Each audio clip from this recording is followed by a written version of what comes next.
जंगल के एक दूर दराज कोने में एक दिन अजीब सी खबर फैल गई। हर तरफ फुसफुसाहटें होने लगीं कि जंगल में एक जादुई बकरी रहती है जो सोने का अंडा देती है।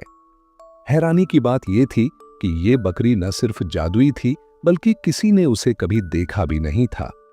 हिरन ने जिज्ञासा से कहा कि अगर वाकई ऐसी बकरी है तो ये हैरत की बात है कि एक बकरी सोने का अंडा दे सकती है।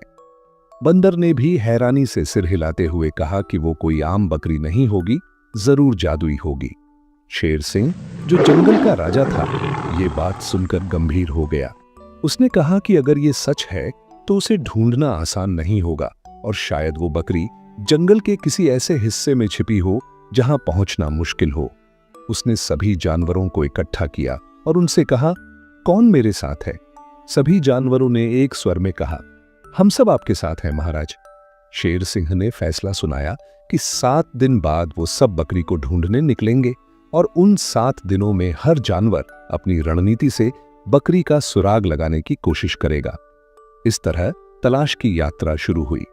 हिरन से चूहा मिला और उसने पूछा कि क्या वाकई कोई ऐसी बकरी यहां रहती है? हिरन ने जवाब दिया कि उसने भी ये बात सुनी है लेकिन कभी अपनी आंखों से बकरी को नहीं देखा। चीत भी इस खोज में शामिल हो गया। वह भालू से मिला जो बंदर के साथ था। भालू ने उसे बताया कि बकरी का अंडा हर किसी के लिए नहीं बल्कि वो एक परीक्षा लेती है और जो उसमें सफल होता है वही अंडा प्राप्त करता है। चीते ने दृढ़ निश्चय से कहा, मैं जरूर एक दिन बकरी से अंडा लेकर रहूंगा। ये रहस्य पूरे जंगल में फैल गया। एक दिन शेर सिंह ने सबको बुलाया। लोमड़ी ने एक नया खुलासा किया कि बकरी काली पहाड़ी के पीछे रहती है और जो भी उससे अंडा प्राप्त कर ले वो सबसे ताकतवर बन जाता है। शेर सिंह ने उत्साहित होकर कहा कि वह भी ताकतवर बनना चाहता है, लेकिन भेड़िए ने तुरंत स्पष्ट किया कि जंगल का राजा सिर्फ शेर सिंह ही है और वही सबसे ताकतवर बनेगा। फैसला हुआ कि अगली सुबह सभी जानवर काली पहाड़ी की ओर रवाना होंगे। जब वे काली पहाड़ी पहुंचे तो उन्हें एक गुफा दिखाई दी जिसकी दीवारों पर अलग अलग तस्वीरें बनी हुई थी। हाथी ने हैरानी से कहा कि ये तस्वीरें तो हम सभी की हैं। शेर सिंह ने ध्यान से देखा और पाया कि सभी की तस्वीरें वहां थीं, सिवाय बकरी के। लेकिन जैसे ही शेर सिंह ने बकरी को याद किया, जादुई बकरी अचानक वहां प्रकट हो गई। बकरी ने कहा कि पहली परीक्षा यही थी, यानी उसे याद करना। चूंकि शेर सिंह ने ये किया, वह परीक्षा में सफल हो गया। शेर सिंह ने उत्साहित होकर अंडे की मांग की, लेकिन बकरी ने कहा कि अंडा आसानी से नहीं मिलता, उसके लिए ज्ञान और एकता का प्रमाण देना होगा। बकरी ने बताया कि जंगल के एक पुराने मंदिर में अंडा छुपा है और सभी को मिलकर उसे ढूंढना होगा। जानवर निकल पड़े। रास्ता कठिन था लेकिन किसी ने हिम्मत नहीं हारी। मंदिर पहुंचकर अंडा ढूंढा लेकिन कुछ नजर नहीं आया। भालू ने संदेह जताया कि शायद बकरी ने धोखा दिया है, लेकिन शेर सिंह को विश्वास था। उसकी नजर अचानक दीवार पर बने एक दरवाजे की तस्वीर पर पड़ी।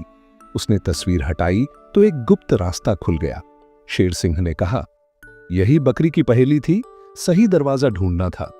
तहखाने में प्रवेश किया तो एक और पहेली उनका इंतजार कर रही थी। वो क्या है जो सबके पास है लेकिन जिसे कोई देख नहीं सकता? हाथी ने जवाब दिया, वक्त। लेकिन बकरी प्रकट होकर बोली, गलत जवाब। शेर सिंह ने कहा, आत्मा। आत्मा सबके पास है लेकिन उसे कोई देख नहीं सकता। ये सुनकर उनके सामने सोने का अंडा प्रकट हो गया। वापसी में एक तेज बहाव वाली नदी आ गई।